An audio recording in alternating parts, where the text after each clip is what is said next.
eso, ¿sí?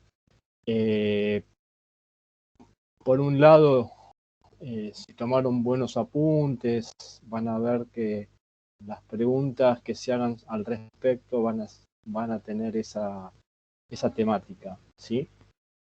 Después, para un poco retomar, y estábamos hablando en la pausa, lo pertinente que fue la pregunta de Pedro respecto de la teoría de las 12 espadas, Gelasio, porque es un buen punto de arribo, ¿no? La cuestión que esa pregunta se refiere a un episodio de la Edad Media.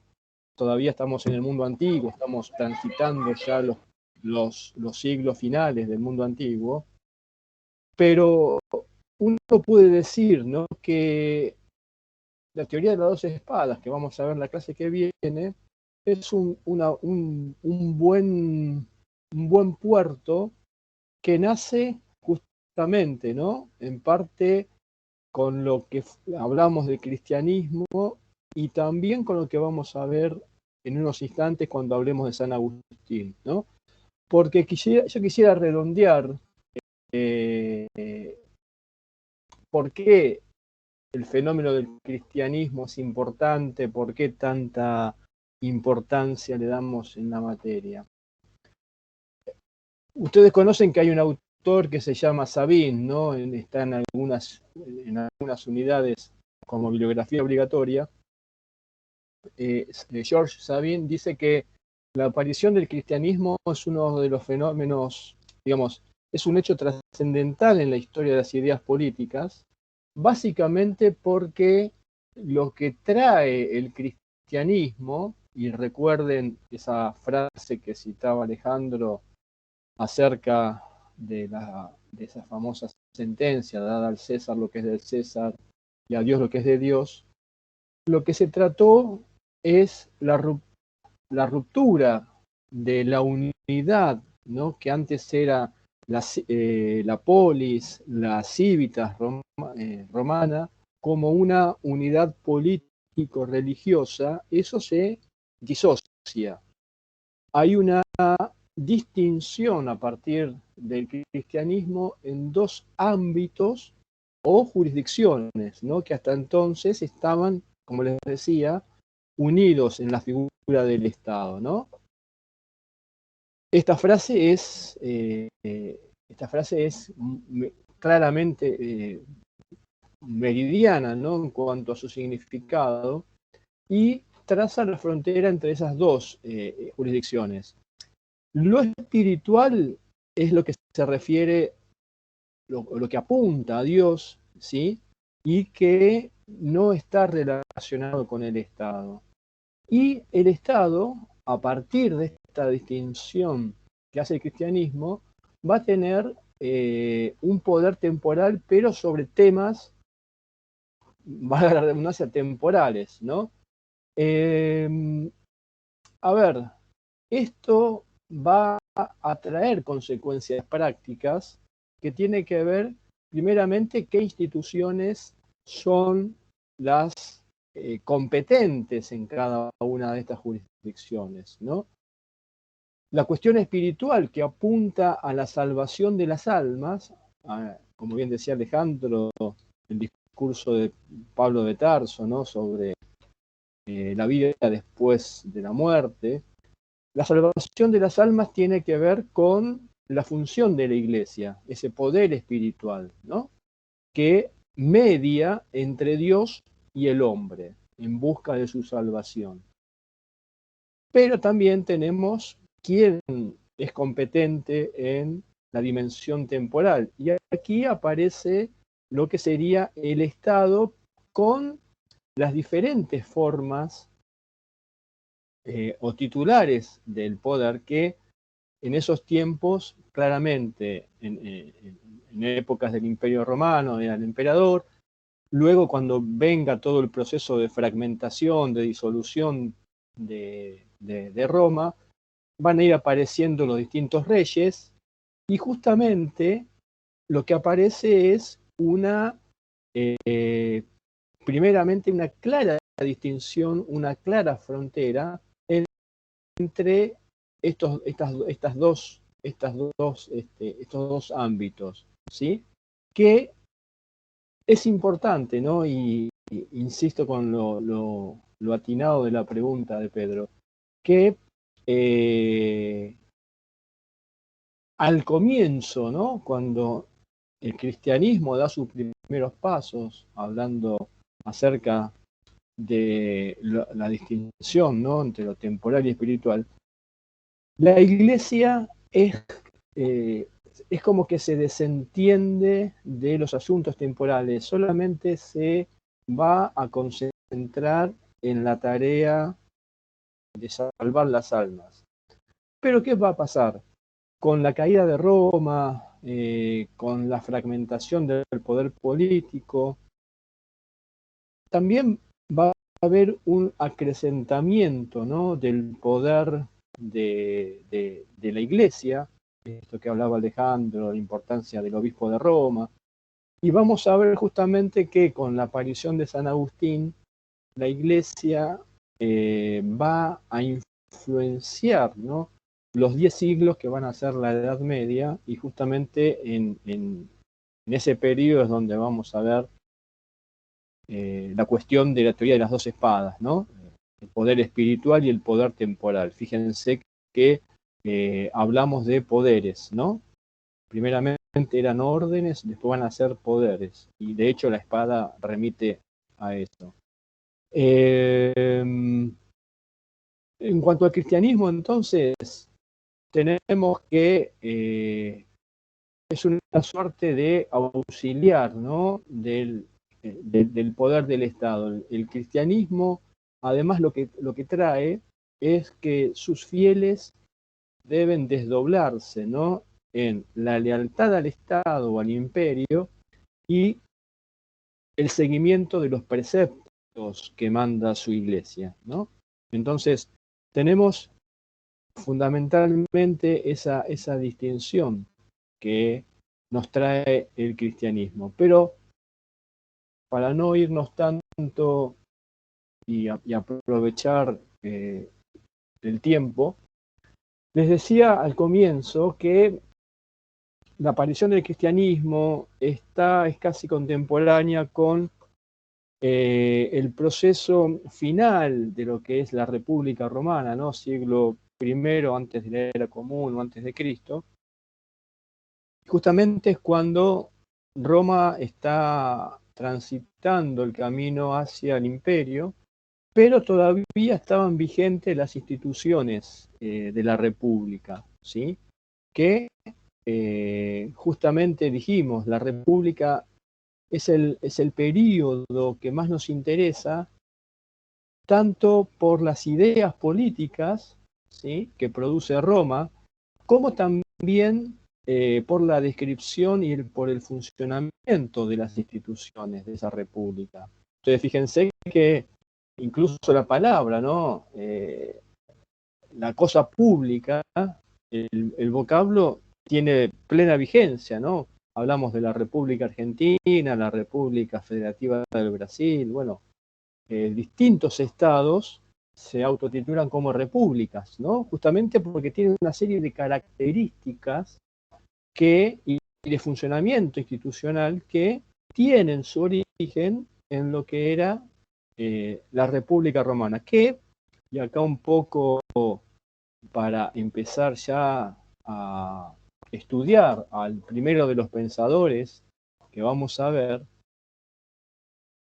esas instituciones, ese funcionamiento que vamos ahora a mencionar, como decimos siempre, no surge por generación espontánea, es fruto de prácticas, de ensayos, de cambios, ¿sí? Hasta que se llega a un momento en el cual el sistema logra estabilidad.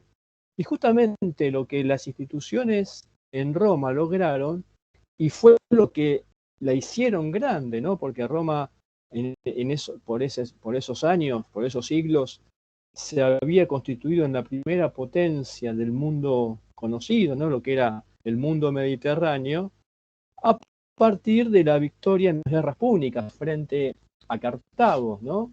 Ahí Roma impone la llamada Pax Romana, es decir, ¿no? Impone su autoridad. Y uno de los autores que vamos a ver ahora, Gabriel les va a comentar, Polibio, dice que justamente la grandeza o fracaso de un Estado dependen justamente del orden de sus instituciones, ¿no? del funcionamiento de sus instituciones. Y justamente Roma alcanza su cenit en el momento en que la República funcionaba plenamente, ¿no? Y esas instituciones, insisto, no aparecen de un día para el otro. Se van decantando a partir de siglos, y lo importante es que este primer pensador que ahora vamos a estudiar, que si bien es griego de origen, en realidad es un prisionero que es tomado como rehén, pero que era un hombre culto y se va a asimilar la cultura romana, va a ser preceptor de las grandes familias y además lo que va a escribir, que es las historias, la historia universal, es una apología, ¿no?, de la República, es que Polibio describe, lo que describe él es el arranque, el punto de arranque de lo que hoy son las condiciones de un Estado de Derecho. Por ejemplo, lo que es la división de poderes, ¿sí? El control intrapoderes que hay, ¿no?, entre las distintas funciones del poder del Estado, a partir de una novedosa descripción que él hace de Roma. Pero no quiero, porque me entusiasmo y sé que a Gabriel le gusta mucho el tema de Polibio, así que no quiero ahondar más. Solamente esta breve introducción es para que ustedes vean el conjunto, ¿no?, que esta unidad está más o menos ubicada, ¿no?, en los últimos siglos antes de Cristo y hasta la caída del Imperio Romano de Occidente, ¿no?, que es justamente por donde va a escribir San Agustín. Así que, Gabriel, bueno, te dejo con Polibio. Bueno, efectivamente, estamos situados en los últimos siglos anteriores a Cristo. Y como les comentaba Walter, vamos a hablar de un personaje nacido en Grecia que va a ser deportado luego del dominio de los romanos y de la conquista de los romanos de los territorios griegos. Polibio, al ser Polibio no es un filósofo, Polibio es un historiador, como les decía Walter, y es un historiador que va a desarrollar relaciones con los más altos círculos de la ciudad romana, y además va a ser un gran admirador de lo que él cree son los motivos del gran desarrollo y del rápido desarrollo y del éxito de Roma en cuanto a sus instituciones y lo que éstas posibilitan el crecimiento y el dominio del resto de los pueblos. Como les dijo Walter, la constitución de un pueblo, dice Polibio, es la que va a considerarse como la primer causa de éxito o la primer causa de fracaso de toda acción que tenga, el término Estado ahí no iría, digamos, que tenga una república, ¿no? República en esta época, además de ser res pública, como dijo Walter, la cosa pública se lo podría también relacionar con constitución o con forma de gobierno más general y no tanto desde lo que hoy conocemos como el término república. Entonces, la constitución, la república, la constitución o la forma de desarrollarse de un pueblo va a ser la causa de éxito o la causa de fracaso.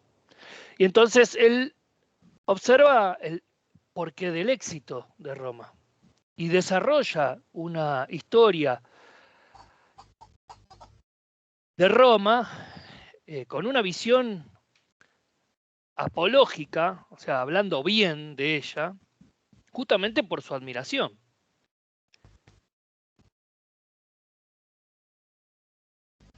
Y lo que va a hacer es, recuerdan la clase pasada, nosotros vimos las tipologías de forma de gobierno y Polibio lo que va a tomar es la misma conformación de formas puras e impuras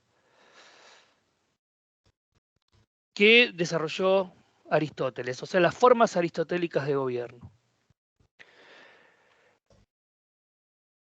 Entre las cuales había 3 buenas o 3 puras y 3 malas o 3 impuras. O sea que había 6 tipos de gobierno en ese desarrollo. Existen 6 formas de gobierno, entonces 3 buenas y 3 malas. Pero la diferencia que va a encontrar, él lo hace, en primer lugar, perdón, y vuelvo un poco hacia atrás. Lo que él intenta demostrar, en primer lugar, es el por qué el fracaso constante de cada una de estas formas de gobierno. Recuerdan que cuando vimos a Aristóteles, las formas buenas se diferenciaban de las formas malas según si las primeras persiguiesen el interés general versus las formas malas que perseguían el interés particular o los intereses particulares de uno, pocos o muchos. Entonces, Aristóteles había dicho que la monarquía, que la aristocracia y la politeia o la politia eran las formas buenas y que la tiranía y la oligarquía y por último la democracia eran las formas malas. Y estas iban a estar diferenciadas por esto, por el bien común, si persiguiesen el bien común o si persiguiesen el interés particular. Lo que explica Polibio es que en realidad hay una constante un constante traspaso de formas buenas hacia formas malas, de uno, pocos o muchos, que se van trasladando la una a la otra en lo que él da a llamar como teoría de los ciclos. Se van a dar una tras otra y van a volver nuevamente al inicio. Teoría de los ciclos o en griego anaciclosis. ¿Sí? ¿Qué quiere decir esto? Él dice que el mejor gobierno de uno va a ser la monarquía, pero este rey, este monarca, que al principio va a gobernar dentro de la ley por el interés general, para llevarlo a una visión platónica de Aristóteles, o digamos, platónica y aristotélica, pero indefectiblemente, por el transcurso, por lo que él observa en el transcurso de la historia, esa monarquía se va a ir transformando de a poco en una tiranía, ya que ese gobernante único va a ir persiguiendo intereses particulares y va a dejar de gobernar de forma legal o apegada a la ley. A lo que posteriormente un grupo de pocos selectos, los mejores de la sociedad, va a cortar con el gobierno del tirano y va a desarrollar el buen gobierno de pocos, que va a gobernar también en favor del bien común, desapegados del interés particular, pero que indefectiblemente también según lo que observa él en el tiempo, en la historia, se va a ir deformando de tal manera que se va a convertir en el gobierno de pocos para interés propio de esos pocos, que se conoce históricamente como oligarquía. Ya habíamos visto que etimológicamente oligarquía es gobierno de pocos, pero se utiliza a partir del concepto que introdujo Aristóteles como el gobierno de pocos para ellos mismos. Pero no termina allí el ciclo, sino que la mayor parte de la sociedad, los muchos, van a observar esto como un privilegio de pocos y van a, de alguna manera, derrocar esa oligarquía para, según palabras de Polibio, establecer una democracia. Que aquí van a ver una de las diferencias con Aristóteles y con Platón. Con Platón en el caso del político, ¿no? Que es que Polibio va a observar como el mejor gobierno o el buen gobierno de muchos con el nombre de democracia, cuando para Aristóteles ese era el peor gobierno de muchos, y para Platón tenía que ver con si esta era establecida o desarrollada de forma moderada o de forma extrema. Pero sigue viendo que esto no termina aquí. Sigue observando históricamente que esa democracia se va a transformar en algo negativo, que esos muchos van a gobernar en detrimento de los pocos o de los mejores, o solamente en favor de esas multitudes desapegadas del bien común, y se van a transformar en la visión negativa o mala del gobierno de muchos, que Polibio va a llamar oclocracia. Ahí Walter seguramente se los va a escribir. Oclo es sinónimo de chusma, de muchos, de masa. Cracia, gobierno, gobierno de masas. De chusmas en el sentido de las masas, ¿no? De la señora de la esquina que opina de todo, digamos, ¿no? Para descontracturar un poco ya hasta ahora. Chusma también se le adjudica a las masas, digamos, ¿no? Profe, Sí. esto de la teoría de los ciclos puede ser como lo que está, no me acuerdo si era en Bobbio o en Giner, que hace la diferencia entre Aristóteles y Polibio, diciendo que bueno, que Polibio siempre decía que uno venía una buena, una mala, una buena, una mala, mientras que para Platón todas eran malas directamente. O sea, él los diferenciaba en eso a uno del otro. Bueno, si los comparamos, es un poco lo que estoy diciendo, estaba terminando de cerrar esto, pero sí, para Platón en la República son todas malas, salvo las sofocracias, las monarquías y las aristocracias, y son todas malas y una consecutiva hacia la otra y cada vez peor hasta llegar a la tiranía. En el caso de Aristóteles no lo dice de esa manera, la separa entre buenas o puras e impuras, según persigan o no el interés particular o el interés general. Y en el caso de Polibio sí se van a alternar una buena, una mala, una buena, una mala, como decía Rocío, no sé, Lucía, ¿no? ¿Habló? Sí, Lucía.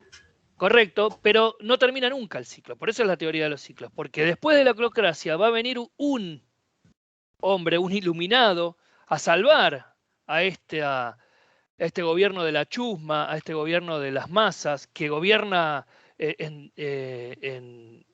por fuera de lo que sería el bien común, a establecer un gobierno de un sabio nuevamente, del único que sabe y que pueda poner orden, para empezar nuevamente el ciclo que va a seguir por la tiranía, por la aristocracia, por la oligarquía, por la democracia y por la oclocracia indefinidamente. Entonces Polibio observa que este es el gran problema que tuvieron los gobiernos hasta ese entonces. Pero también observa la solución. ¿Alguien quería o dijo algo? Sí, yo, profe. Sí. ¿Qué tal? Sabater habla. Bueno. Hay una parte que yo no entendí que ahí en este texto que vos estás explicando, dice que Polibio no le da un carácter negativo como le daba Aristóteles y Platón Democracia. a la democracia. ¿Por qué es eso Lo- que no entendí? Es una cuestión que también de nombramiento, no solamente el espacio negativo, que en realidad Aristóteles, porque Platón plantea en el político dos tipos de democracia, una democracia moderada como positiva y una democracia extrema como negativa. Aristóteles sí pone a la democracia como, es un tema terminológico. Ah, En realidad están hablando del mejor gobierno o el buen gobierno de muchos, sí, que para Polibio es la democracia porque tiene un concepto específico para el mal gobierno de muchos, que es la oclocracia. claro. Y lo que le agrega a Polibio es que él habla por primera vez de masas, que los demás no hablaban. No, bueno, no, pero en realidad para no confundirte, Sí. Polibio lo que... Me rebota el sonido. Polibio lo que no hace es darle una connotación negativa al término democracia. Ah, listo, está bien. Democracia etimológicamente es gobierno del pueblo. Lo que hace Polibio es no darle una concepción negativa a esto. Lo que sí hizo, o que sí hace Aristóteles, porque su mejor forma de gobierno de muchos es la politeia. Claro, está bien. Pero es un tema conceptual, no es un tema ¿cómo te podría decir? Que tiene que ver con que crean que la democracia, ¿no? Es un tema netamente conceptual, digamos. Directamente la considera el mejor gobierno de muchos. Ojo, no te confundas, Eduardo, con una democracia representativa como las actuales, porque nosotros hoy tenemos un concepto de democracia que dista de las que podría llegar a ver o de las que podían observar en esa época. Pero creo que ahora con la solución que plantea Polibio al problema de la anaciclosis, te va a quedar un poco más claro cuál es su observación, sobre todo de la República Romana. Listo, profe, gracias. Dice, las 6 formas de gobierno entonces se van a suceder una a otra, como decía Lucía, tanto las buenas sobre las malas indefinidamente. Pero esto, entonces Polibio va a encontrar una séptima. Y esa séptima la va a ver en la Constitución romana, sobre todo la Constitución romana de la República. Y la va a observar en la República porque él ve lo que llama el régimen mixto. Sí. Que va a estar representada en la República Romana en 3 instituciones. Y las va a relacionar con cada una de las formas buenas que él considera como tales de gobierno. Entonces él va a decir que en el régimen mixto de la República Romana se observa en los cónsules la institución monárquica.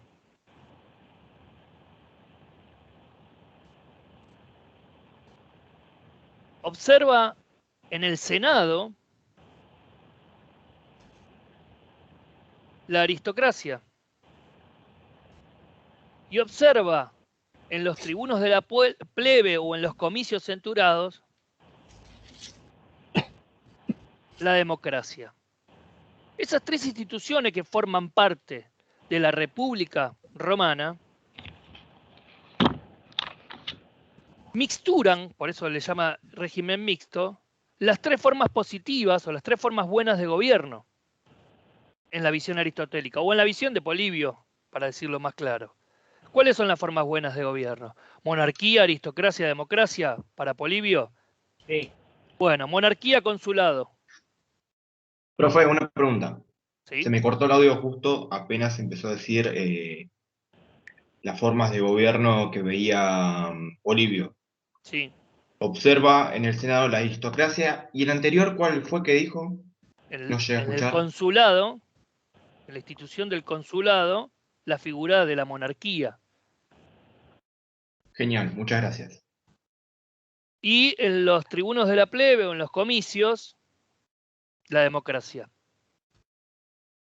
Allí es a donde Polibio ve el éxito de la República Romana, porque justamente por lo que decía Walter antes también, por el balance de poderes que se establece, en las cuales todos los sectores de la sociedad, en su versión positiva, en su versión que busca el bien general y no el bien particular, están incluidos dentro de la institucionalidad de gobierno de la Constitución de la República. ¿Se entiende esto? O sea, él plantea un problema, ve un problema histórico, que lo llama anaciclosis o teoría de los ciclos, que tiene que ver con el devenir de una forma buena en la visión aristotélica de las tipologías de forma de gobierno, una forma buena o una forma mala, ininterrumpidamente. Y entonces dice, el éxito de Roma está en que las tres están dentro de su gobierno. El éxito de Roma está en el régimen mixto. Creo que es claro. Entonces, podríamos cerrar las tipologías de forma de gobierno con esta visión. Podríamos cerrar en términos generales, no son las únicas. De hecho, Cicerón también va a explicar que el régimen mixto forma parte del éxito de la República Romana, del éxito de Roma en general. Pero si lo comparamos o si tomamos Platón en sus dos visiones, la realista y la idealista y la realista en orden, más la visión de los tipos de la tipología de forma de gobierno de Aristóteles, y le sumamos este concepto de Polibio que vendría, por lo menos hasta este momento, a solucionar la problemática que plantea sobre la constante inestabilidad que provocan las buenas formas de gobierno en su devenir en malas, estaríamos cerrando una explicación que incluso, como decía Walter, si bien es anacrónico o es un poco tirado de los pelos, si me permiten el término no demasiado académico, trasladarlo ahora, nosotros también tenemos un régimen mixto en nuestras democracias. Nosotros tenemos un ejecutivo que podríamos hacer un análisis de una figura monárquica, tenemos un legislativo, un senado, o gente que la más capacitada, digamos que tendría que ser, ¿no? Obviamente, en el ideal que está en el Congreso y en el Senado, perdón, y los representantes del pueblo que están en la Cámara de Diputados. Un poco también lo podríamos trasladar. En realidad es el antecedente de esto. Es el antecedente de la separación de los poderes y el antecedente de las distintas posiciones de las sociedades en las repúblicas. ¿Alguna duda? No, profe. Walter, vos no sé si querés sumarle algo, creo que... Sí, Perdón, profe. algunas... Sí, la pregunta primero. Sí, decime. Sí, no, era una consulta, porque Sí. yo trato de hacer cuadros como comparativos como para acordarme bien de cada uno y diferenciarlo. Ajá. Polibio Aristóteles, la diferencia de la mixtura que los dos intentaron llevar a cabo es que Polibio usó las tres puras y Aristóteles utilizó dos impuras y una pura. ¿Puede ser? Está muy bien, Juan. Está muy bien, Juan, pero con un criterio completamente diferente. En el caso de Aristóteles dijimos que el criterio era sociológico, es decir, dada la tensión social que hay entre ricos y pobres, ¿no? Esa oligarquía y ese pueblo que demanda igualdad, Aristóteles ve sociológicamente, si bien insisto, lo usamos en forma anacrónica, ve que en un punto medio, que es la clase media o esa clase social que posee lo necesario y no aspira a más riqueza, ahí establece el equilibrio, pero que surge de esa mixtura, ¿no? De esa contraposición está está lo que es la politia o politeia. La diferencia en el caso de Polibio es el criterio que él aplica a la forma mixta de gobierno, ¿sí? Es un criterio institucional, hoy diríamos de frenos y contrafrenos, ¿sí? Porque además hay una cuestión que es interesante siempre resaltar, ¿no? Hay palabras que suenan fuerte a primera vista o la primera vez que se escuchan, ¿no? El tema de tensión entre los poderes hoy en día, o en ese momento tensión entre las distintas magistraturas, entre el consulado, el senado, los tribunales de la plebe. Esa tensión anticipa lo que Montesquieu va a decir después, que solamente el poder controla el poder. Las desavenencias que puede haber entre consulado y senado, lejos de ser perniciosas, son beneficiosas, ¿no? Porque limitan y hace que cada magistratura se aboque a sus competencias o a sus funciones. Pero la pregunta es muy pertinente. Sí. En realidad, la primera forma mixta de gobierno casi que no se la estudia porque es un esbozo muy borroso. Parece una rima, ¿no? Platón en las leyes, él habla de una suerte de mezcla que no etiqueta entre monarquía y democracia, pero es una suerte de esbozo muy difuso, pero claramente el primero que establece una forma mixta es Aristóteles, pero no trasciende tanto en la historia porque, a ver, las consecuencias de la descripción que hace Polibio es la chispa que va a iniciar el derrotero hacia la división de poderes. Y fíjense que esa chispa apunta justamente a limitar el poder discrecional del Estado, ¿no? Entonces, Montesquieu va a ser la parada final del camino que inicia Polibio, en el sentido de o el principio del final sería. Sí. Profe, ¿puedo hacer una consulta? Al principio del final. Sí. Polibio está centrado, digamos, en lo que es la República. Correcto. En el periodo, ¿no? Porque la monarquía, por lo que estuve leyendo, también estaba el rey, el senado y los comicios. No, el rey no, el consulado. Está bien, el consulado, el senado y los comicios estaban en la época de la monarquía. De la República. Y la monarquía. De la República. No, por eso, nosotros estamos ahora centrados en la etapa de la República. Sí. Está bien. Siempre estuvimos en la etapa de la República. Está bien. Una cosa... Polibio... Sí.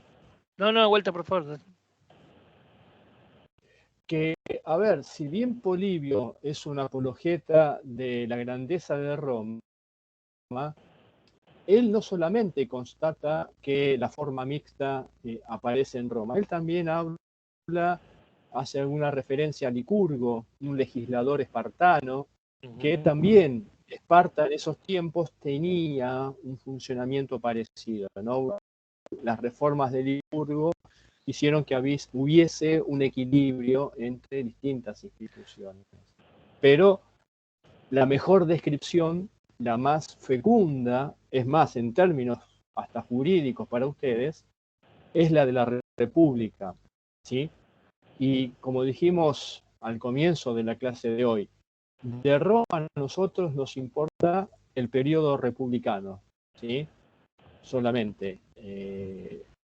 Lo que es la monarquía, lo que es el imperio, seguramente ustedes lo verán en otra materia, pero en este punto, por las implicancias, ¿no?, de lo que es esa trayectoria para limitar el poder, Polibio es un pensador muy importante porque además esa séptima forma de gobierno, esa forma mixta de gobierno, ¿no?, va a contar con el apadrinamiento o la aceptación de pensadores inmediatamente posteriores, Cicerón es uno de ellos. Sí, lo decía hace un ratito. Perdón, No, te estoy afirmando lo que decís. Después, por ejemplo,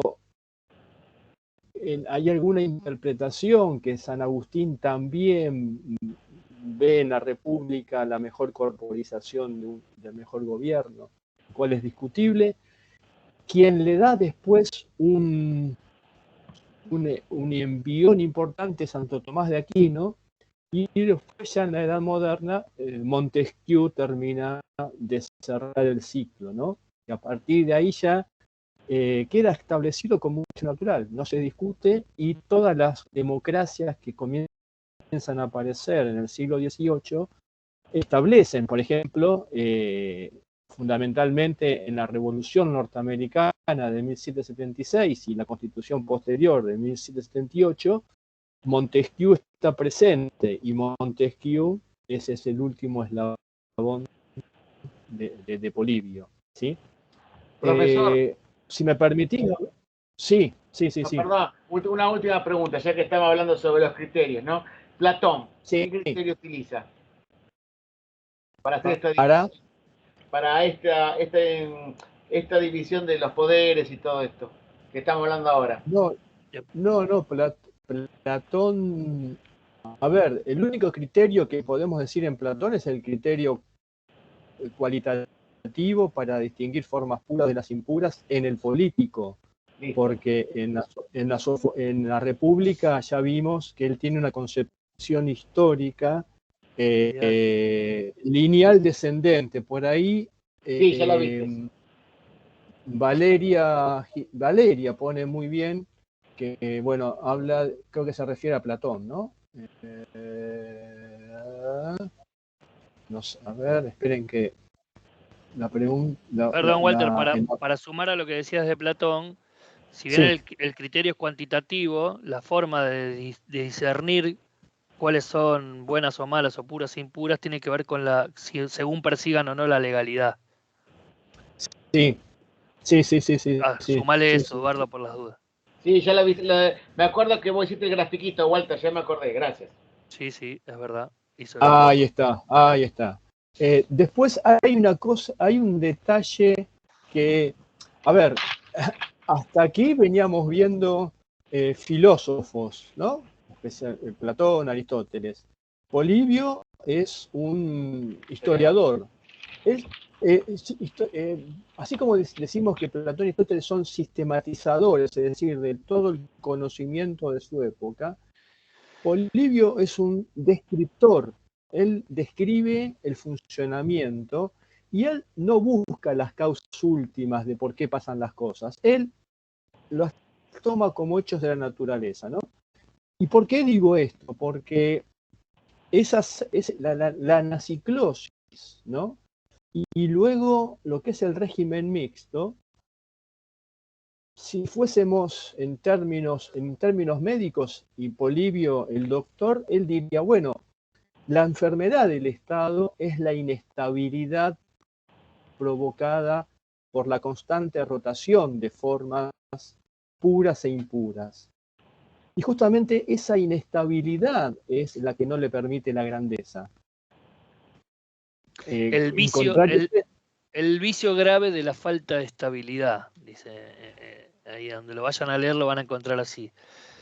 Las constituciones sufren el vicio de la inestabilidad, ¿sí? o la falta de estabilidad. Y el remedio, como dice Walter, es el régimen mixto. Y por eso Roma se engrandece de la manera que se engrandece tan rápidamente. Estamos hablando de en medio siglo conquista la mayoría de sus dominios. Medio siglo en esa época es más rápido que ahora, inclusive, ¿no? Porque medio siglo del siglo XXI, con los avances tecnológicos, comunicacionales, etcétera, son mucho más dinámicos. En 200 siglos antes de Cristo, 2 o 3 siglos antes de Cristo, imaginen que desarrollar no solamente el dominio territorial, sino el dominio político y cultural que llevó a cabo Roma en la mayoría de sus, valga la redundancia, dominios, es un éxito en Pavoroso. sí mismo, claro, es un éxito. Una consulta, profesores. Sí, Entonces podemos decir que Grecia o la península griega nos da como si fuera una base filosófica y a lo que es distinto a Roma, por ejemplo, a la República Romana, nos da como una visión un poco más científica. En este caso, quizás Polibio podría ser un científico porque toma una visión empírica de lo que era la realidad romana, diríamos, ¿no?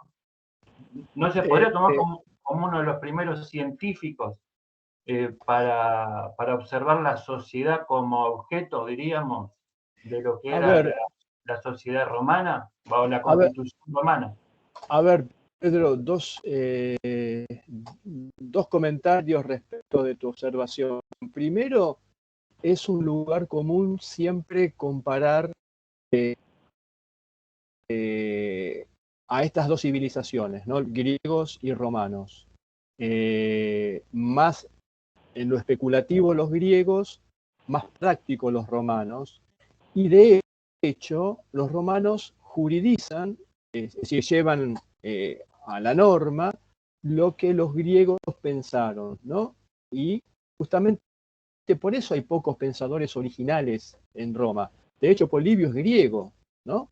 Cicerón es el único pensador de fuste en términos políticos. Además, él lo reconoce como un divulgador, especialmente él admira a Platón, pero su aporte va a ser la distinción entre derecho positivo y derecho natural. Y en cuanto al segundo aporte que vos haces, Pedro, sí, podemos decir que el método que utiliza Polibio es empírico, ¿no? Porque él observa, pero él no saca constantes, como por ejemplo sí lo había hecho Aristóteles, cuando, a ver, miren, justo acá tengo lo que es la Constitución de los atenienses, ¿sí? Es la única obra que quedó y fragmentada, ¿no? De ese análisis de 137, 39 constituciones de la antigua Grecia, y él a partir de ahí construye, ¿no? Lo que sería la teoría de la polis, bueno, el fin de la polis y demás. Pero se podría decir que sí, que Polibio tiene un método empírico, pero volviendo, ¿no?, a lo que estábamos hablando antes, hasta ahora habíamos visto filósofos, ahora estamos viendo un historiador, ¿no? Cicerón es un hombre político, pero también jurista. Y cuando veamos, hay un micrófono prendido. Estoy tratando de... Sí, yo no tengo buen micrófono. Quería hacer una pregunta. Sí, dale. Le cierro el comentario y ya te dejo, Valeria. ¿Por qué destacamos las profesiones o la orientación, ¿no?, de estas figuras? Porque ahora veamos San Agustín es un teólogo, ¿no? Entonces, vamos a ver que la visión que tienen de los fenómenos políticos va a ser diferente en cada caso, ¿sí? Ahora sí, Valeria, perdón por la interrupción.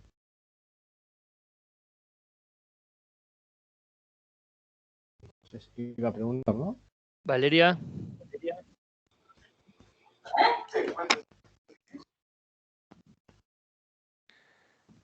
Hiciste arrepentirse. Es que sí. No, es que no me anda bien el micrófono. Por ahí eso te escuchamos, te escuchamos bien. Listo. Entonces, yo entendí que para Polibio lo que es la rotación de las constituciones sería como una ley natural, en donde todo regresa a su punto de partida. No rotan las constituciones, rotan las formas de gobierno, los tipos de forma de gobierno. No sí. Son constituciones, perdón. Y Y la pregunta de Valeria es muy buena, Sí. porque en esa enfermedad que es la inestabilidad, y a pesar de que él utiliza el criterio, ¿no?, de formas puras e impuras, en tanto y en cuanto la anaciclosis está conformada por la alternancia de formas puras e impuras, en términos prácticos son todas malas para Polibio.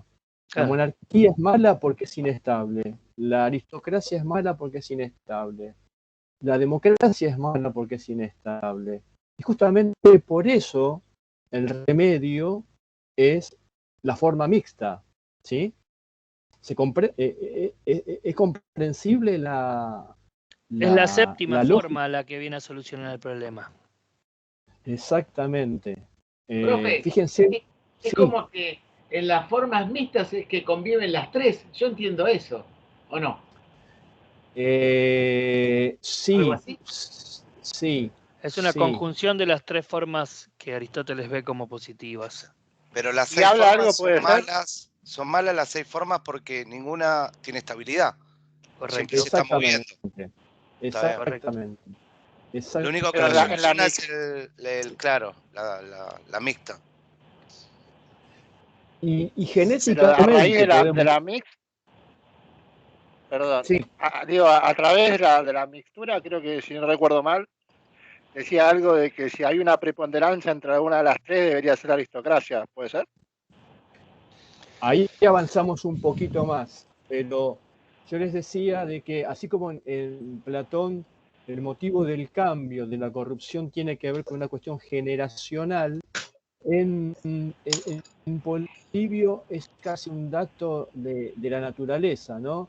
Él dice, por ejemplo, que es algo congénito a cada forma de gobierno, ¿no? Él tiene una asociación, él pone el ejemplo que dice, bueno, así como para el orín, ¿no?, para el hierro, y lo que es la carcoma y gusanos para la madera, son enfermedades congénitas que van destruyendo desde adentro a esos materiales y que por fuera no se nota. De la misma manera, cada forma simple de gobierno. La ciclosis está compuesta, para que sea más estricta la explicación, por formas, por formas que son simples, y por ese dato son inestables. La distinción entre formas puras e impuras no entra a tallar acá.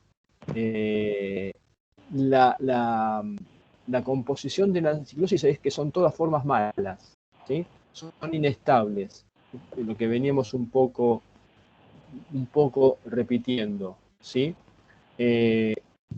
Pero esa idea del carácter degenerativo, esa insistencia en lo que dice Polibio de que es congénito, la naturaleza de la forma simple es corromperse, nos lleva también ya a un paso siguiente, ¿no? Porque vayamos a la historia. Estamos en el siglo I antes de la era común, siglo I antes de Cristo. ¿Y qué va a pasar históricamente con la República Romana? Se va a transformar en un imperio, ¿sí?, que después va a tener su derrotero. Con lo cual, uno puede decir, bueno, pero si la forma mixta de gobierno es tan buena, es la solución al régimen mixto, ¿por qué la República no perduró en el tiempo? ¿Sí? Porque, a ver, la República y el régimen mixto le han garantizado estabilidad que le permitió convertirse en una potencia. Pero poco tiempo después aparece, podemos decir, la inestabilidad del régimen mixto, ¿sí? Voy a salir Ahora, perdón, te interrumpo, Walter. Voy a sí, salir en sí, defensa de Polibio Sí, que Polibio ya había muerto cuando pasó eso, digamos, no tuvo la desgracia de sufrir la contradicción de su discurso, digamos. no, pero lo perspicaz de Polibio fue que lo anticipa. Oh, por supuesto. Él no se engaña, él sabe, el tema de fondo es que el valor de la estabilidad política es un tema recurrente que todos los filósofos, historiadores buscan resolver. Por eso la preferencia por alguna forma de gobierno. En el caso de Polibio, desde ya que el régimen mixto, pero él sabe de que lo que consolida la eficacia del régimen mixto es la tensión permanente, bueno, entre las instituciones que representan el principio monárquico, que es el consulado, el principio aristocrático, que es el Senado, y el principio democrático, que son los comicios. Esa tensión, cuando es, llamémosle, tirante, constante, es positiva, pero la tensión también puede romperse a favor de uno de estos principios. Y en ese caso, ahí la forma mixta de gobierno pierde su estabilidad. Y justamente eso fue lo que sucedió con la República. Claro, porque la tensión terminó decantándose a favor del principio monárquico, que era el emperador. ¿Sí? ¿Cuál es la virtud del régimen mixto? Que no es permanentemente estable. Es mucho más estable que la forma simple de gobierno, pero no es permanente. Entonces aquí puede decir, bueno, y entonces, ¿para qué fijarnos en el régimen mixto? Justamente por la descripción del funcionamiento institucional, del criterio institucional, ¿no? Como respondíamos hace unos minutos con Gabriel, el criterio de Aristóteles es sociológico, es equilibrar la diferencia entre ricos y pobres. Aquí equilibran las instituciones, ¿sí? Perdón, profe, entonces no termino de entender. ¿Cicerón estaba a favor de la anaciclosis y el régimen mixto o no? Cicerón no hablamos todavía, Polibio. De Polibio, perdón. ¿A favor de qué? Perdón. Contestamos de vuelta, perdón. Tengo un delay. Sí. Él fue el creador, digamos. ¿Cicerón el creador de qué? De la Polibio. anaciclosis. No, Polibio. Sí, que se confundió el nombre. Estamos hablando de Polibio, Facundo. Sí. Polibio es el creador del concepto de anaciclosis. La anaciclosis ya estaba, él es historiador, él la observa en las constituciones del pasado y observa la solución en la República Romana que llama régimen mixto. Ah, bien, ahora sí. Y que es la única de las formas buenas, porque todas las demás son inestables. Eso lo explicó Walter al final, que era lo último que faltaba para entender este ciclo, digamos. Bien, perfecto, profe. Como les decíamos antes, Cicerón, con el prestigio que tenía, ¿no?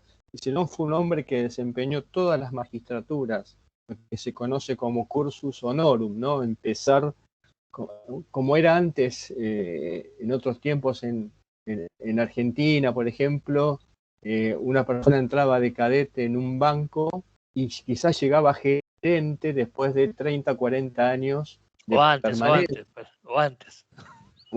¿no? Es decir, hizo un cursus honorum, es decir, fue pasando, fue creciendo, teniendo el know-how, ¿no? Como decimos ahora, y llegaba al punto más alto. Bueno, Cicerón hizo lo mismo, llegó a ser cónsul, pero además era un hombre de letras, era un jurista y escritor, ¿no? Y él era un hombre, él se reconocía como que él no era original, que lo que hacía él era un poco divulgar, ¿no? las obras de Platón, porque todas sus obras llevan los nombres de las obras de Platón, incluso replica el método, el estilo del diálogo, ¿no? Y él también le da un impulso a lo que es, siendo él un republicano ferviente, a lo que Polibio describió y estableció que el gobierno mixto fuese el mejor. Eso termina por darle una palanca, un puntapié, que el régimen mixto a partir de ahí comienza a ser considerado y comienza a ser capitalizado. Fíjense, entonces, lo que les decíamos, ¿no? Siempre al comienzo del curso, la trayectoria en términos de limitar el poder, aquí está teniendo grandes avances, porque Cicerón, que era, hoy diríamos, autor de bestsellers, ¿no? De la época, él apoya el régimen mixto y termina asentándose. ¿Sí? ¿Querés que arranque brevemente con el tema de Cicerón? Podría agregarle a esto que dice Walter, que es correctísimo, que la única observación distinta que puede llegar a hacer con el tema del régimen mixto tiene que ver con la justicia. Claro. Que llega a la conclusión de que cualquier forma mixta que se desarrolle en forma justa va a ser eterna. A ese nivel, digamos, ¿no? Va a ser un estado justo, mejor dicho, un estado justo, dice, es un estado eterno. Y ese estado justo él lo ve en un régimen mixto, de la misma forma que lo veía Polibio. Como dijo Walter, si está de acuerdo, una pregunta. arranco. Sí. ¿Este fue Cicerón o Polibio el que dijo eso? Cicerón, empezamos con Cicerón. Walter había hecho una introducción relacionando el tema del régimen mixto, porque efectivamente la república es también la mejor forma de gobierno y el éxito del régimen mixto para Cicerón, Marco Tulio Cicerón, que es, como dijo Walter, un político de trayectoria romana que estuvo en todos los cargos, o la mayoría de ellos en todas las magistraturas, de los más bajos hasta los más altos, abogado, escritor, filósofo, discípulo de alguna manera o influenciado por Platón, cultor del estoicismo, esto de alcanzar la sabiduría por desapegándose de lo material y un montón de condiciones, va a vivir en el último siglo anterior a Cristo y va a morir 43 años antes de Cristo.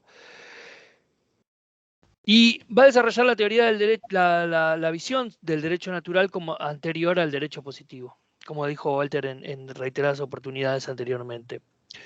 Sus obras más importantes las vamos a encontrar en la República, en las leyes y en los oficios, pero en la República donde vamos a concentrarnos principalmente. Principalmente, Cicerón es un racionalista.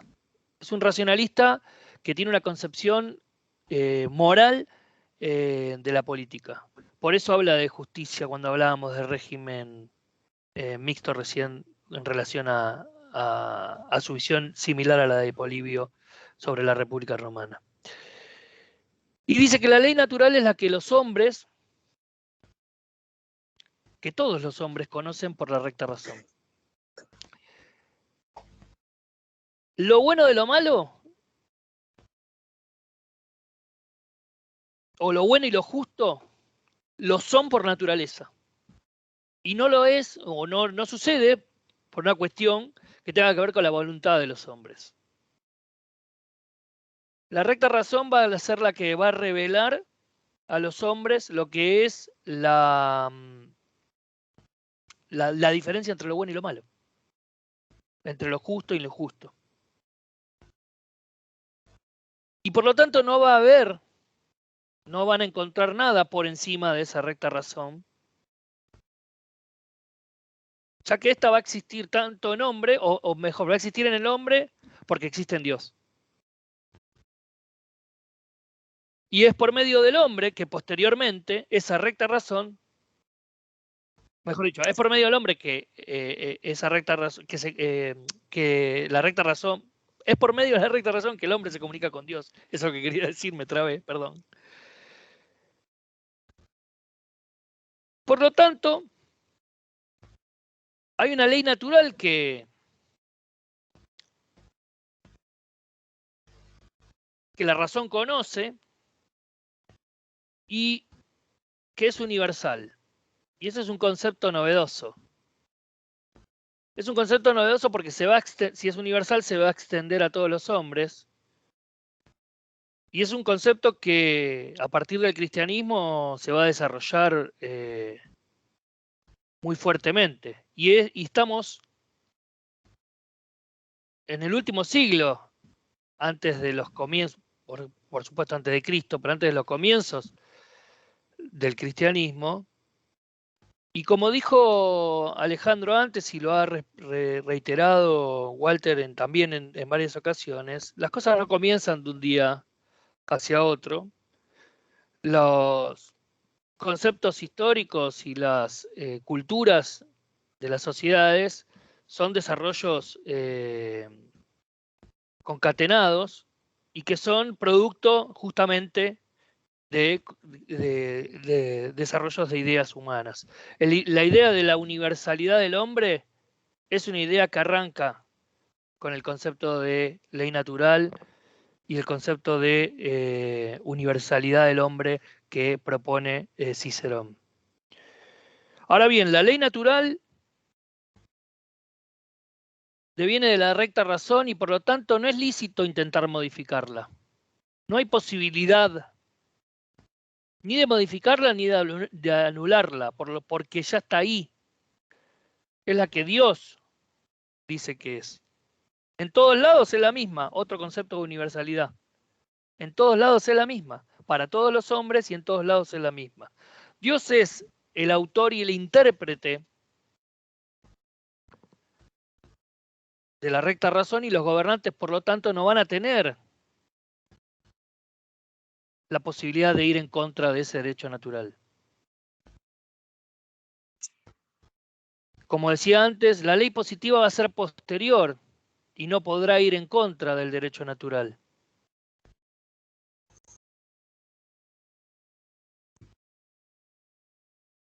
La ley natural va a separar entonces, como dijimos antes, lo bueno de lo malo, lo injusto de lo injusto, lo honesto de lo deshonesto.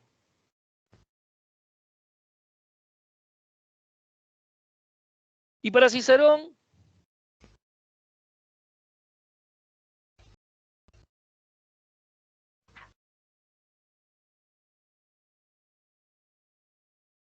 o mejor dicho, Cicerón de alguna manera describe esta diferencia diciendo que solo un loco podría sostener que estos juicios descansan en la opinión, o sea, los juicios sobre cualquier cuestión, y la opinión sería el derecho positivo, o sea, que descansan en la opinión y no en la naturaleza. Las cuestiones naturales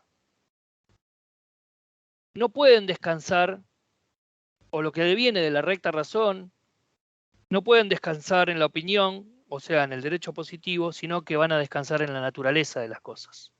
Tienen un origen natural.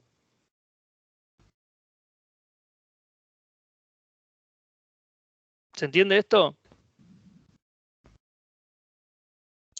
Sí, profe. Creo que en el apunte también, porque ya que estamos hablando de Dios como ley natural y demás, hablan de una universalización del concepto de Dios, porque había muchas etnias, todavía con muchas culturas y muchas deidades, entonces como que había que centralizar en un Dios.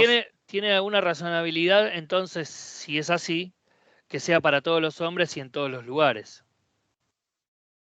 Una consulta, Gabriel. No se puede llegar a un acuerdo de que Cicerón fue el precursor del iusnaturalismo y después San Agustín lo va modificando y Santo Tomás como es lo que estamos. Correcto, Pedro. Sí, es lo que estamos viendo, digamos. Es el precursor del derecho natural, porque el derecho natural va a estar por encima del derecho positivo. Entonces, todo lo que el hombre escriba va a estar enfundado en una recta razón que va a discernir lo bueno y lo malo, y esa recta razón proviene del iusnaturalismo. Sí, no, porque le dan todos los laureles a Santo Tomás de Aquino. Y este ya va a tener los suyos propios, Santo Tomás, queda tranquilo. Porque va a ser una distinción más detallada de esta diferenciación entre el derecho natural, el derecho positivo, el derecho... uy, ¿se me cortó? ¿Me escuchan? No. Sí, perfecto. Se me fue toda la pantalla, perdón. Sí, el detalle de Santo Tomás va a ser mucho más profundo porque es primero por en la época en la cual lo va a explicar, donde estos conceptos van a estar mucho más desarrollados. Pero sí es el precursor Cicerón. Sí, y yo agregaría también que, bueno, por un lado, a ver, Kelsen, autor del siglo XX, ¿no?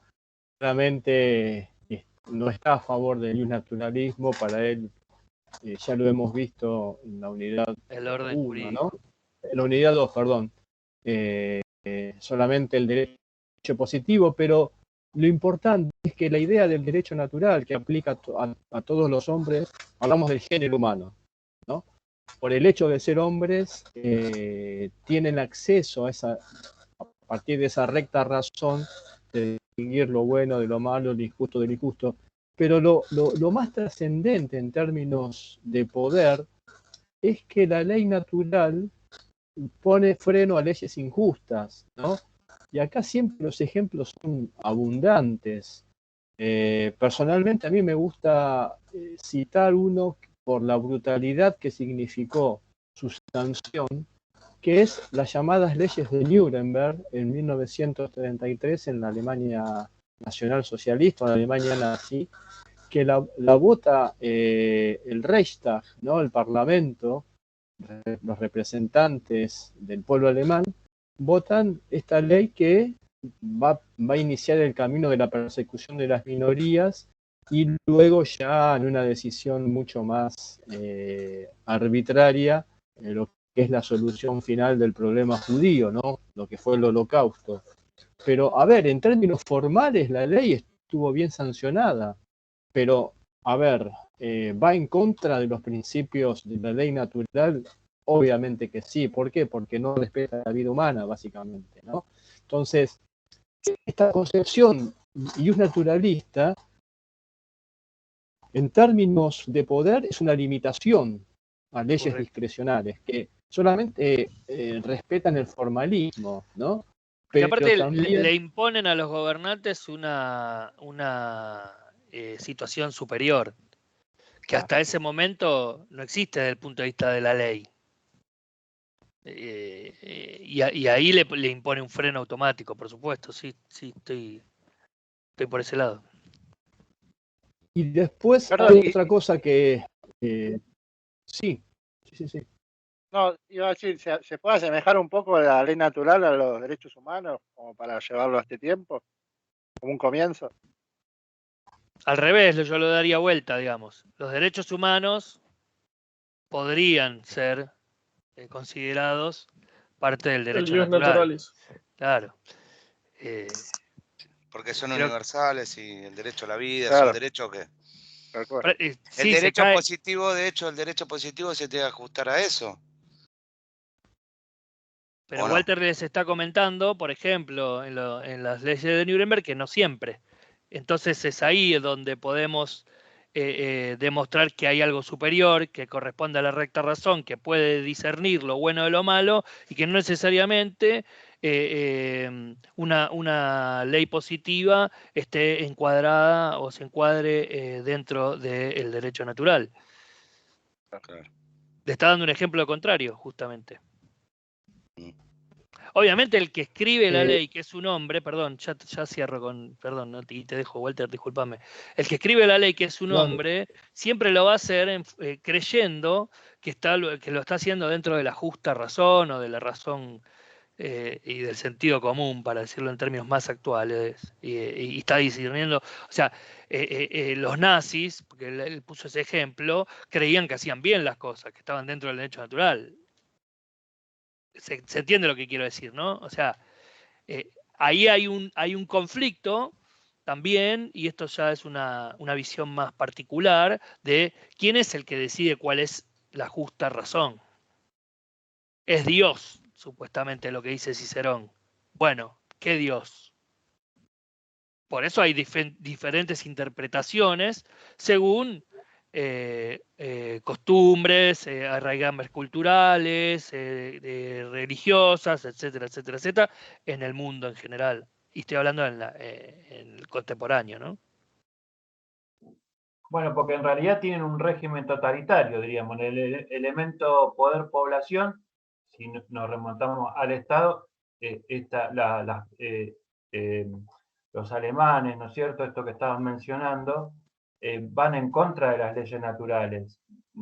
O sea que son totalitarios, tienen un régimen totalitario de manera de mirar las cosas, diríamos, o las leyes. O sí, pero Pedro, vos sabés que es una discusión. Pedro, se corta, Walter. Se corta, Walter, sí. Se corta lo. Ahí te escuchamos ahí bien. Está mejor, Sí, no sé si. Sí. No, la discusión que plantea Pedro es muy, muy interesante porque yo puse el ejemplo extremo, ¿no? Un caso extremo, pero justamente decía, el Reichstag era el parlamento alemán, poder, el derecho no por la fuerza, es algo, cuando él intenta un golpe de Estado fracasa lastimosamente, pero cuando compite en las elecciones ayuda a depresión, desempleo, su partido crece y de hecho llega a alcanzar dentro del marco de la Constitución de pero insisto en eso, el totalitarismo avanzando después, así como el Imperio Romano, el Senado va a seguir funcionando como figura decorativa tradicional, claramente a medida que se acrecentaba el poder del partido nazi, ya después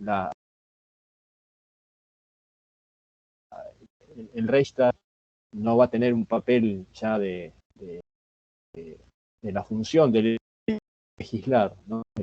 Pero el carácter de régimen totalitario comienza cuando se empiezan a no solamente a hacer cenar, sino ya a conocer los derechos individuales.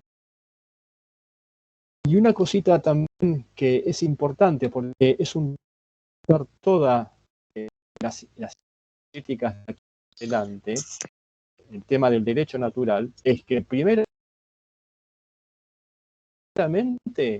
antes de Santo Tomás, hay una estación, hay parada anterior que es San Agustín. Se corta un poco, pero dijo que antes de Santo Tomás está San Agustín. Una impronta teológica. Y después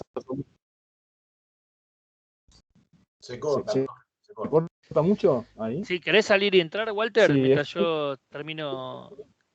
Porque se te corta, no se te termina de escuchar bien. No es que se entiende, pero no se te termina de escuchar bien. Es que estoy conectado desde la web, no tengo problemas con la aplicación. Ahora, por ejemplo, estás explicando esto y se escucha perfecto. Pero recién decía que antes de Santo Tomás está San Agustín, que es lo que va a desarrollar ahora, que un poco también le va a aclarar esto de las leyes, ¿no? Y después, también, cuando veamos los contractualistas, vamos a hablar también de derechos naturales, pero con otra óptica, desde otra óptica, ¿no? En el contexto de lo que es el pacto que da origen al Estado, ¿no? Ya nos quedan 18 minutos, vamos a tratar de focalizarnos en los ejes temáticos de lo que es el pensamiento de San Agustín. San Agustín es el primer pensador cristiano, es un teólogo, es un hombre que nace en el norte de África, en Tagaste, lo que hoy sería territorio argelino, ¿sí? Y es un hombre que se va a convertir al cristianismo luego de ser maniqueísta, básicamente por influencia de su madre y también por influencia de viajes que él va a hacer a Italia, a Roma, ¿sí? Si mal no recuerdo, su tutor va a ser San Ambrosio, no estoy tan, ahora tengo la duda, pero sí, profesor, a ver, está San acá en el libro. Agustín Sabini sí. los nombra. Ambrosio, San Agustín y San Gregorio. Está bien. En esa cronología. El tema de San Agustín, chicos, es que él escribe en un momento culminante, ¿no? del mundo antiguo. La invasión de los bárbaros en el 410 en Roma, ¿sí? Ese episodio tuvo un impacto, a ver, para trasladarlo a los tiempos modernos, a lo que fue el atentado a las Torres Gemelas, ¿sí? El mismo impacto, en el sentido de que Roma, el imperio, había sido, su capital había sido saqueada y quemada por los bárbaros. Y aquí aparece San Agustín en defensa del cristianismo por el hecho de que se comienza a hablar de que la razón por la cual Roma alcanzó esa decadencia es justamente por el cristianismo, que no resaltaba las virtudes de valor, de civismo que tenía en tiempos pretéritos. Y a partir de ahí, San Agustín comienza a escribir una obra polémica, no por ello extensísima, que es La ciudad de Dios, la Civitas Dei, ¿no? Y los ejes temáticos que a mí me gustaría resaltar hoy en San Agustín, que son varios, sería lo que tiene que ver justamente con la transformación, primero las influencias, ¿no? San Agustín, ustedes van a escuchar este lugar común de que San Agustín cristianiza a Platón, al Platón de la República, al Platón de la teoría del conocimiento, ¿no? El mundo de las ideas y el mundo sensible, ¿sí? Y por otro lado, va a tomar también la idea de el derecho natural, pero le va a dar una impronta o una impronta cristiana, ¿sí? Para explicar justamente la existencia de Dios, pero sobre todo establecer la primera filosofía de la historia. Así como decimos que el Platón de la República tiene una visión, una filosofía de la historia decadente, ¿no? Lineal decadente, para San Agustín la historia es lineal pero ascendente, en el sentido de que es la lucha entre la disputa entre dos ciudades, que es una figura metafórica, ¿no? Que no hay que asimilarla a que la ciudad de Dios es la iglesia y la ciudad terrenal es Roma, sino que es el fundamento de las dos ciudades lo que contiene ese devenir histórico, que para San Agustín va a terminar finalmente en el triunfo de Dios, de la ciudad celestial, pero también elevar y legitimar el poder de la iglesia, ¿sí? Entonces,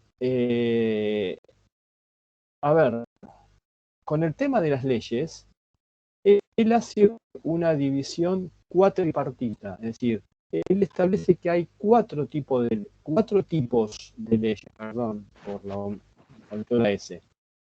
Cuatro tipos de leyes, ¿sí? Que justamente sirve para establecer, ¿no? Lo que es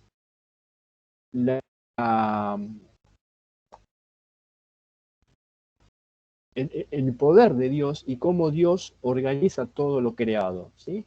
Yo primeramente las voy a nombrar a las 4 leyes y después vamos a ver cómo esto se articula e incluso se aplica a lo que es el Estado, cómo debe ser regido el Estado, cómo deben ser los gobernantes de ese Estado, ¿sí? Y cómo se debe ejercer el poder, justamente. Él habla de que hay 4 tipos de leyes, 4 tipos de leyes. Primeramente, en la cúspide se encuentra la ley eterna, ¿sí? Luego viene lo que él llama justamente la ley natural. Posteriormente está la ley divina positiva y finalmente la ley humana, ¿sí? Ley eterna, ley natural, ley divina positiva, ley humana. Ahora, ¿cómo funciona? ¿Cómo se estructura esta división cuatripartita o esta clasificación cuatripartita? Primeramente, lo que es la ley eterna significa que es la misma razón, ¿no? La racionalidad de Dios que en conjunto o en concurso con su voluntad crea, ordena y dirige al universo, a lo creado y a sus criaturas, ¿sí? Básicamente es la creación, el Dios creador, ¿sí?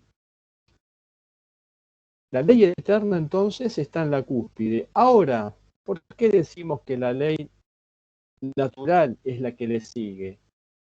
Porque el hombre, y San Agustín tiene una visión antropológica pesimista del hombre por haber caído en el pecado, el hombre participa de esa ley natural, es decir, sabe que existe un orden superior, pero justamente como es imperfecto, lo conoce, pero no en forma total, ¿sí?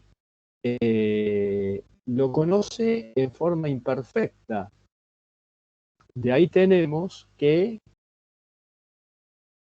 hace falta permanentemente reforzar esa imperfección a partir de lo que es la ley divina positiva. ¿Qué es la ley divina positiva?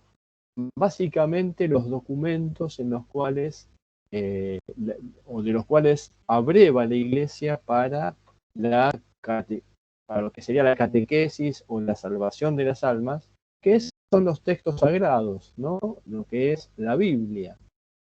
Ahora, la ley humana, ¿sí? Es la que el hombre dicta en el plano de la convivencia social. Pero la ley humana tiene una relación con la ley eterna. ¿Por qué? Porque así como a partir de la ley natural, el hombre sabe que hay un orden superior, ¿sí? Esa ley humana tiene que estar en concordancia con la ley natural. Si no fuese así, no sería ley, pero además estaría violando los mandamientos divinos. Entonces, de ahí deduce San Agustín que las leyes que se dictan en la ciudad deben estar o están en concordancia en última instancia, en última resolución con la ley eterna. Si hace falta, lo repito, no sé si se comprendió, primeramente si se escuchó. Por favor, profe, yo no lo terminé de entender. En las la últimas última dos me parte. perdí. Las Esa la últimas ley dos humana. leyes nos perdimos. La ley humana tiene que estar en concordancia con la ley divina, la ley natural, por ende con la ley eterna. La ley humana tiene que estar en concordancia con la ley natural. Y como esta, ¿sí? Es el conocimiento imperfecto, ¿no? De la ley eterna, la ley humana, si está en concordancia con la ley natural, indefectiblemente va a estar acorde con la ley eterna. Perfecto. Pero ustedes fíjense las derivaciones de esto, ¿no? Primeramente, una ley humana, siguiendo estos preceptos, hace que el Estado de la justicia. que es una condición fundamental para San Agustín, ¿sí? Pero ahora también, esto va a tener consecuencias en la Edad Media, y es lo que se va a conocer como agustinismo político, porque los preceptos de la Iglesia son los que van a ordenar la vida y la conducta de todos los seres humanos, ¿sí? El agustinismo político es el que le va a dar la interpretación de Agustín, se llama agustinismo político, es lo que le va a dar el poder a la Iglesia durante la Edad Media, y justamente esta teoría de las dos espadas, que muy bien Pedro introdujo hoy, tiene que ver con eso. ¿Qué poder es superior? ¿El poder espiritual? Léase la Iglesia, léase el Papa, o el poder del emperador. Y esa discusión es la que vamos a ver en la Edad Media. Pero también yo quería marcar otro eje temático dentro de San Agustín, que me parece de una actualidad fenomenal, a pesar de ser un texto, digamos, la ciudad de Dios y especialmente otras obras menores, ¿no? que escribe San Agustín. El ejercicio del poder, ¿no? San Agustín va a escribir mucho.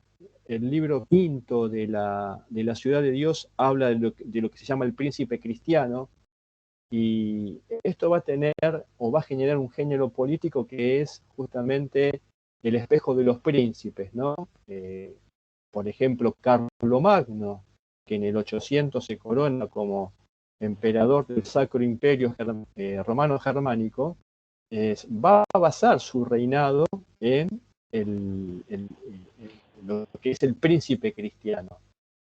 Pero San Agustín dice que la forma, un príncipe cristiano debe, el ejercicio del poder tiene una triple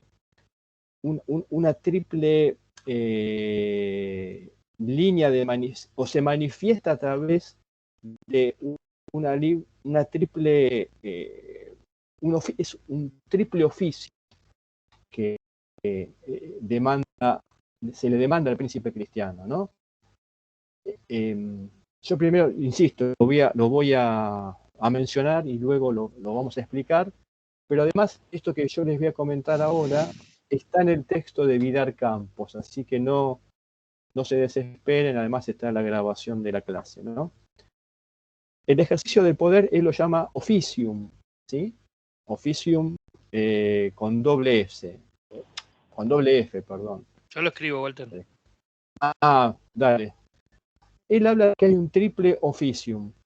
El officium imperandi, el officium providendi y el officium consulendi, ¿sí?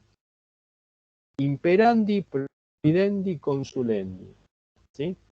¿Qué significa esto? El officium imperandi es el mando, ¿no? El poder propiamente dicho que ejerce el monarca, que tiene como ingredientes la prudencia, tiene como ingredientes la toma de decisiones y el uso de la fuerza eventualmente para mantener el orden social. El officium providendi tiene que ver que el gobernante vele por las necesidades de sus súbditos, ¿no? Es decir, debe anticiparse y aplicar su poder para satisfacer esas necesidades. ¿Cómo?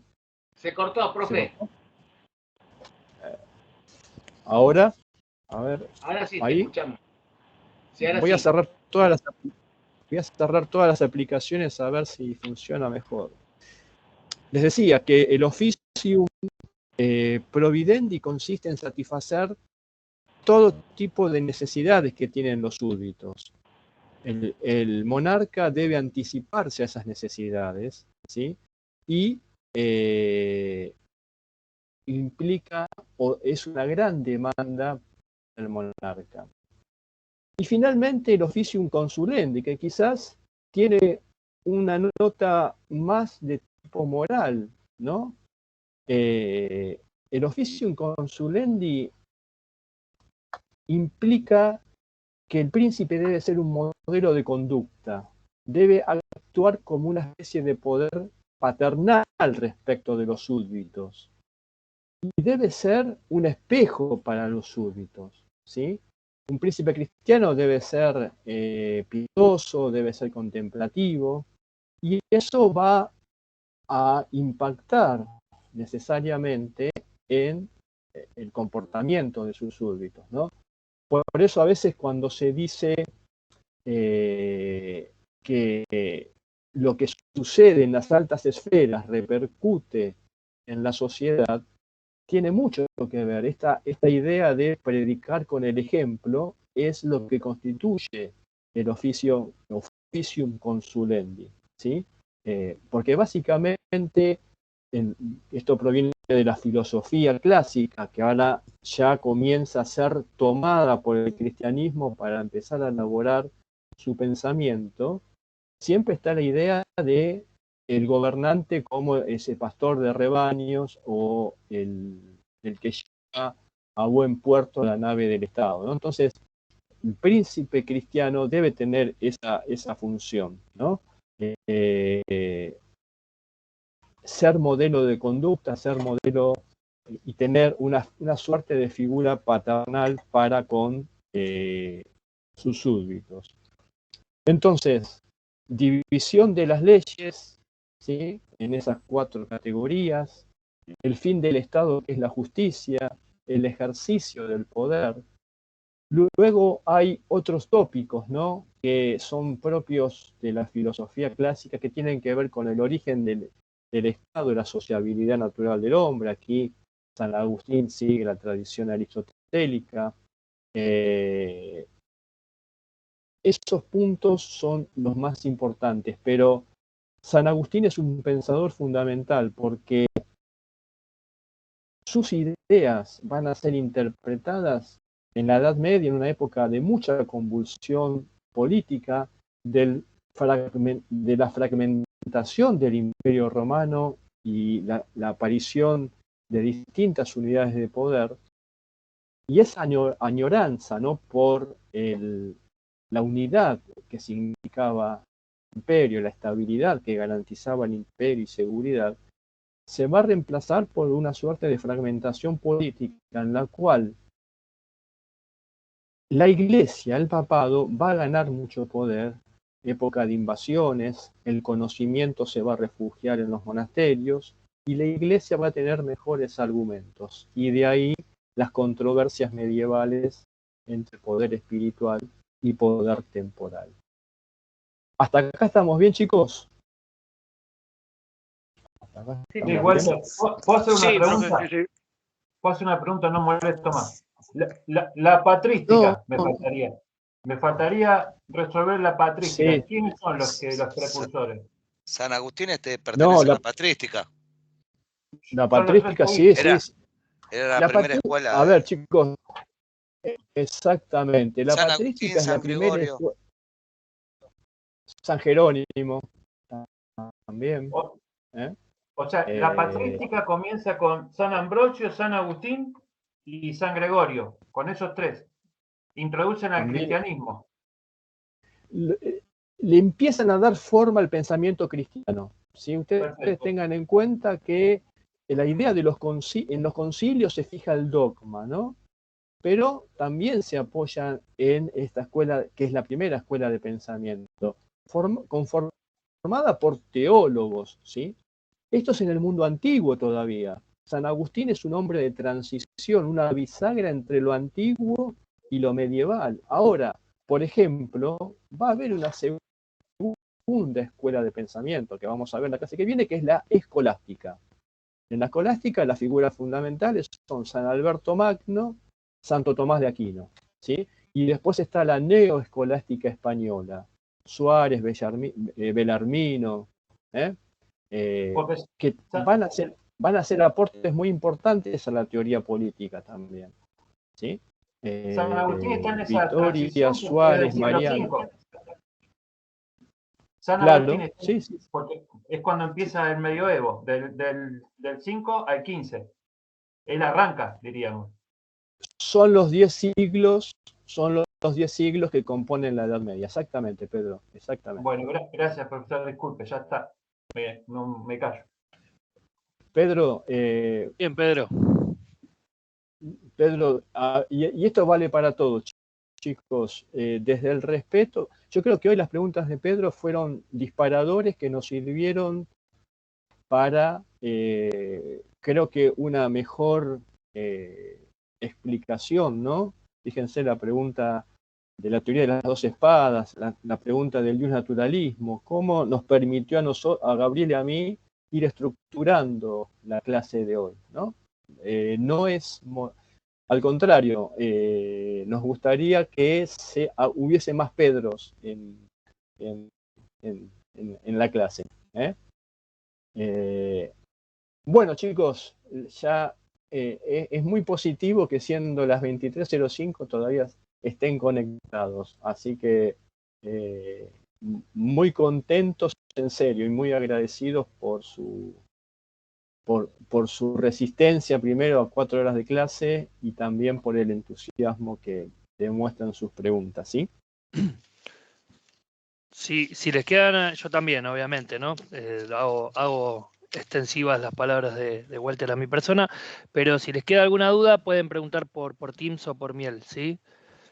Porque como dimos muchas cosas, quizás alguna duda quede, Walter y yo respondemos. De hecho, estuve respondiendo hoy algunas que hubo por Miel, algunas pocas, pero hubo algunas. Yo les agradezco también.